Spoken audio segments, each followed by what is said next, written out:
Yo guys, what's up? This is Olly. And I'm Maddix, and we're going to record a video now because the live stream did not work. We're going to explain you how we made Invictus. It's released last Monday on Revealed Recordings. And for some of you that don't know the track yet, we're going to play a small part.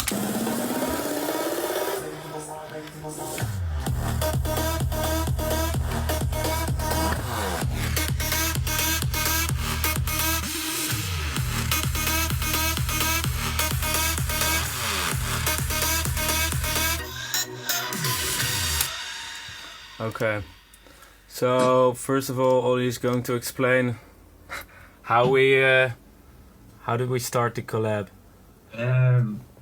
Basically, the track was nowhere near as good as it is now. I sent Maddix an idea. Have you got the idea there? Yeah, I've got it here. Oh, yeah, he's gonna play it. It's like really basic in my opinion, and he's gonna show you the stuff that he did to make it better. Like he's upgraded the leads, improved the break, we changed the key. So we'll show you what it used to sound like.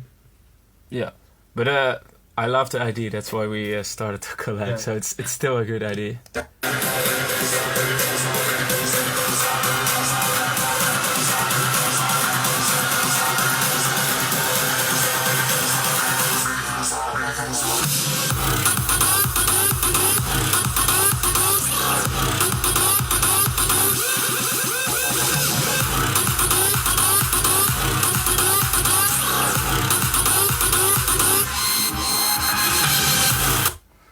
Yeah, so that's the idea Olly sent me, and I think there's a lot going on, and the new Invictus is so simple but so powerful. Like the leads are so much better, everything just mixed better, and it's a lot tighter, I think.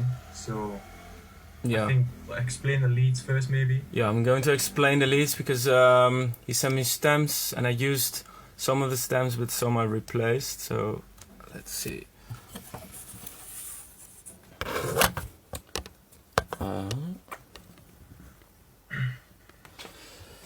So first of all, the leads, we're going to explain it because a lot of people have asked about it. It consists of 2 layers. Let me solo them for you.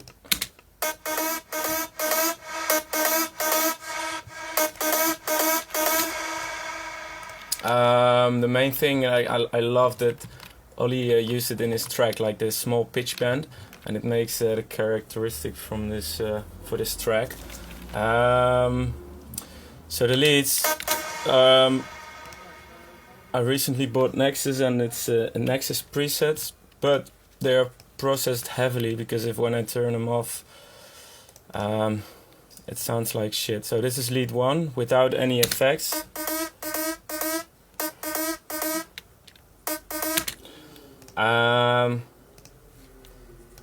On there I'm using a Camel Crusher, an EQ, really simple, just to cut out the low end.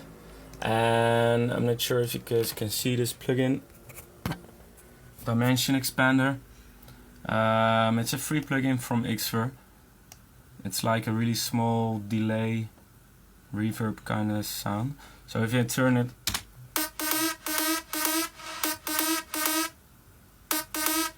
and now it's on, and you can hear the effect maybe. I'm not sure if you can hear it or not. And then there's a reverb, and that's it for this sound. It's the easy sound. I'm using a really large reverb from Arts Acoustic. The second lead is a bit more special. So if I turn off all the effects, it loses a lot of the intensity, and so basically I'll show you what effects are put on. First of all, this plugin Noveltech Character, it's like a sound goodizer kind of thing for the people that know FL Studio, and it basically enhances the sound. And I just used a preset, I think, I'm not sure which one, and you can turn the character knob to your liking. So then a Camel Crusher is doing a lot of stuff here. Basically the distortion. I love to use the distortion on the Camel Crusher. If you play it without the distortion, and it's especially this Mac distortion. It just makes the characteristic of this sound. And then afterwards it's stereo widening with the isotope. Another dimension expander, which I just explained. A little bit more distortion with Saturn, but actually it's almost nothing happening here in Saturn. Really important is the equalizer. Always cut out your low ends. And over here you can see two dips at 330 and 1440. This is of course different for every sound you use, but you have to listen with your ears. And these frequencies were really annoying for me, so I cut them out, and then you hear that you don't need them, and it makes your mix better. Last we have a little bit of exciter from Isotope. I like to use the dual triode. It's the cleanest high-end exciter for me, so that's why I use it only on the high band. You have like different bands, and I'm only using it on the higher two bands. And then the reverb, which makes it sound like this. And once again, it's the same reverb. I'm using the same reverb in the whole project, I think, or almost the whole project, because so the sounds will like glue together a bit more. So these leads together.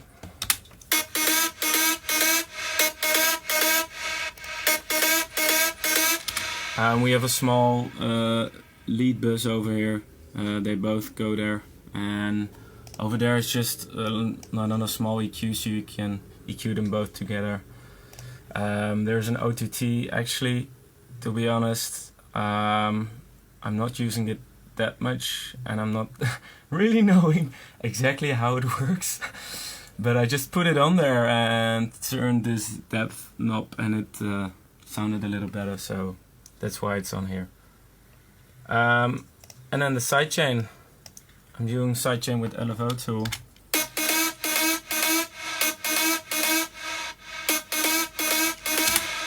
Those are the leads.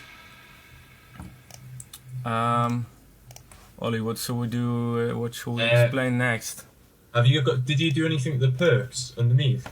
No, those are yours. Oh. So you can explain it. All I did with that was.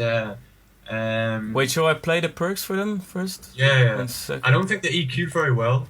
Like, I think I EQ'd them too high, maybe. Like, too. I like them. That's why I kept them in. These are the. Yeah, it's like 8 layers of perks. I think there's too much, but I basically cut the low end from them, so they weren't interfering with the kick. So they could just sit in the middle between the kick and the lead, basically. Yeah. It's just about mixing them to get them perfect, because they go quite well together. So they go really well together, and they give a little bit of attack to the leads as well. Yeah. And they just fill up some frequencies that the leads are missing. Just a small detail that just makes the impact of the leads a bit harder, really. Yeah. And what about the other lead, the third lead? Do you want to start? That one. There's a. Let me. That's really cool. The way that I don't know. Yeah, it's like, yeah, that was really sick.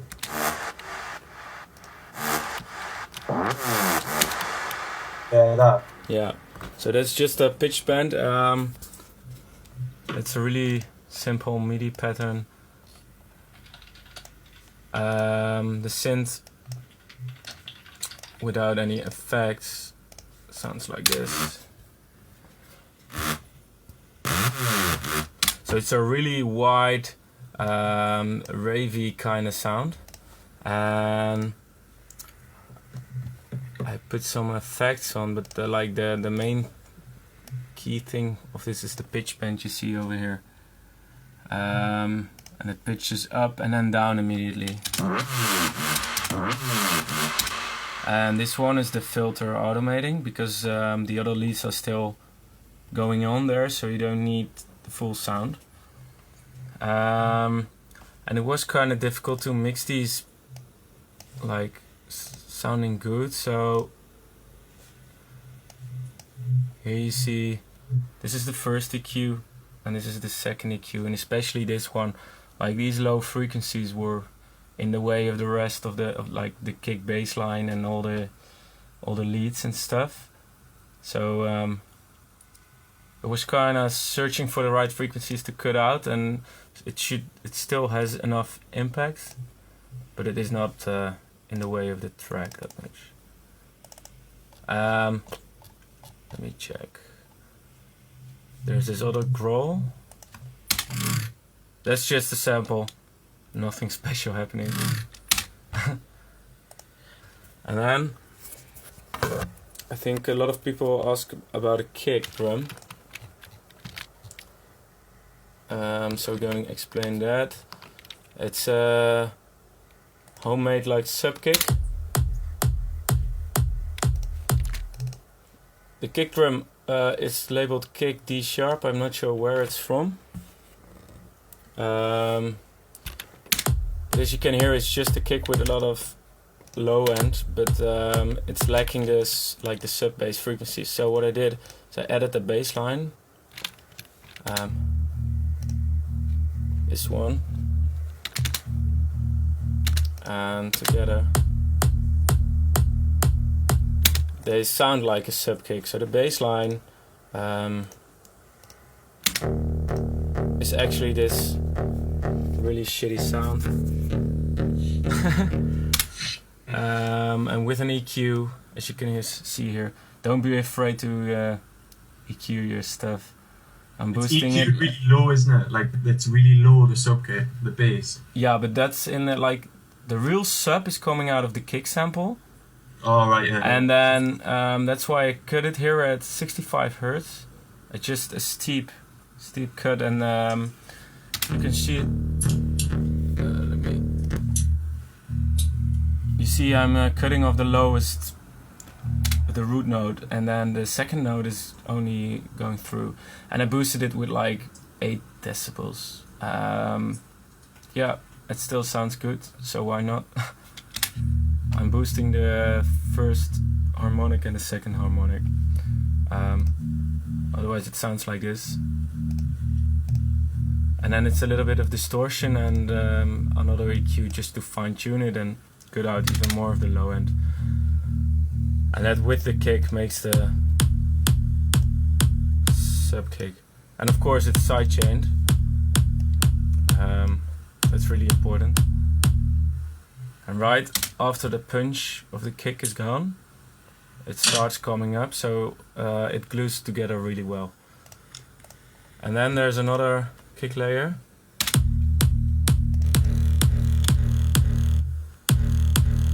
Like a really distorted bass layer. Just to make it nasty. Yeah, and that's basically the kick. Oh no, wait, we have this small little sample over here. It's reversed noise sample, and it just gives a little, it glides into the kick, so you can hear a clicky. Not sure if you can hear it actually. With that you get more attention to the click of the kick, and therefore your kick seems louder, but it actually is not. So it's a good trick. Ollie, maybe you can, yeah, some parts in the break.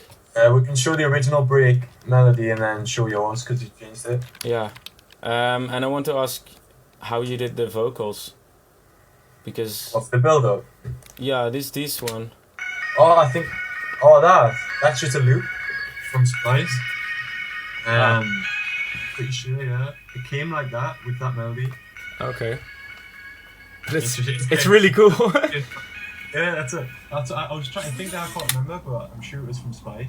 But all you have to do is obviously pitch it down to the right key and then made the melody around it, basically. But we changed the melody, so... Yeah, we changed the melody, but capture chords. Yeah. We'll play the old melody. Yeah. And these vocals are also... Yeah, from a pack as well. Just pitched down to the right key. Awesome. You can do that with Nexus, I think, with the voices expansion or something. Yeah, there are some in there. Vocal chops, but yeah, vocal chops, but not like this. Okay, so let me show you the break. I think this is the original lead. I have to put down my phone.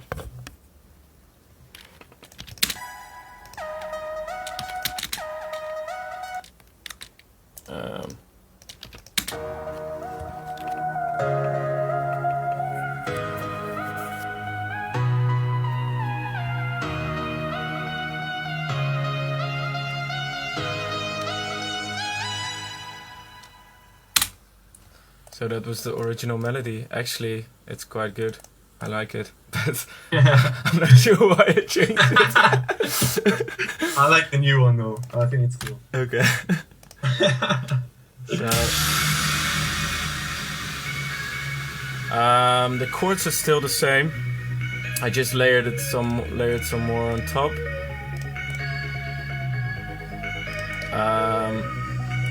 Some of these RP stuff. Wait. So that vocal was from a sample pack as well. Okay. But that vocal came with the reverb. So like literally all I had to do was brighten it up a little bit. Yeah. That's it. Put it the right key. Splice, that's what you need to do. If you like, I knew I needed vocals for that break, and I was looking for vocals. Yeah. I found that one, and I found the other two, and it was perfect. Just get them all in the right key, and it all. You would never think they're from different sample packs and kind of thing, but it all seems like they gel together. Yeah, they glue together like really well, man. Yeah, it's just the mixing. That's great. So this is the new melody.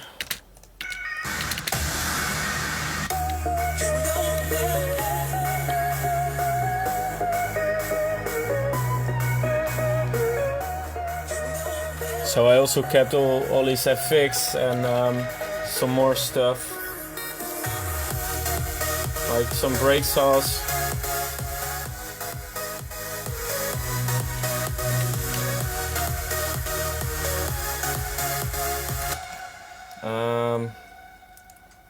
What shall we explain? Maybe it's a super saws. Like I'm always layering like minimum 2 different kind of super saws on top of each other to make it bigger, and it's really important to like which MIDI notes you're triggering. So here you see the one saw layer MIDI notes, a lot of chords, but these like 3 are the main chords, and then you layer like the bass line on below it, an octave lower, to give it more like power. And on top I often layer the melody as well. So if you just play like this, you also already hear the...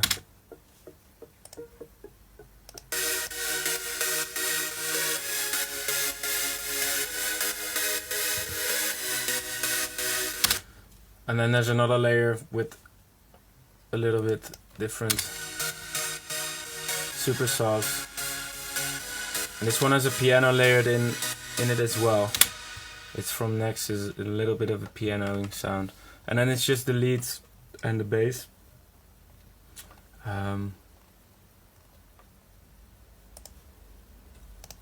Like the bass line, it's important where the kick. So we have this long bass line,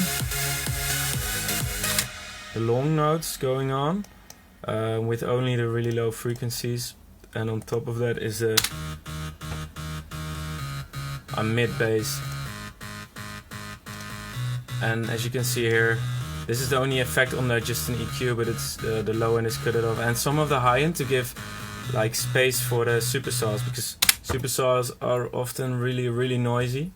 and so it's better to cut off other high frequencies because you don't need them, and if you stack them together it will start sounding shit. Okay, and then we go into the break. I used a lot of Olly's FX, really cool.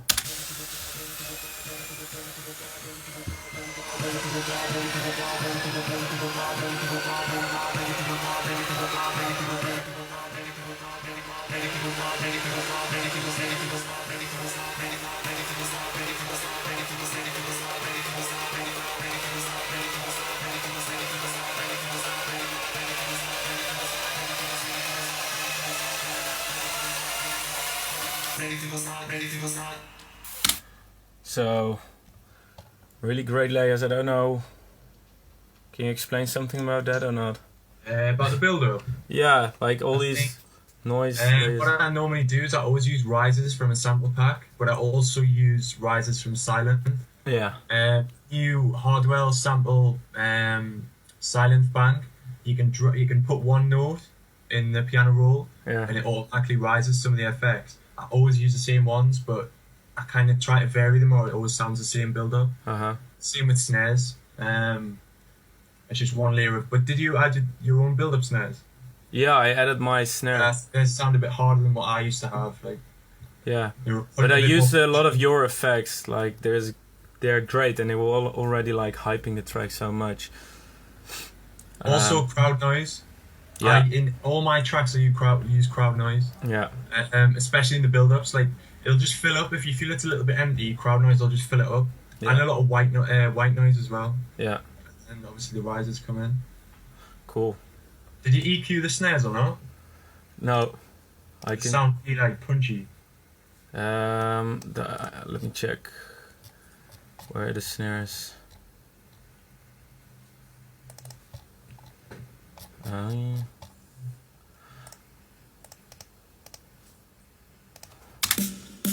There's only a reverb on there, I think. Yeah. Only a reverb, not even an EQ. But the thing, I also layered the kick drum. Yeah. Yeah. There's a small, really short kick drum layered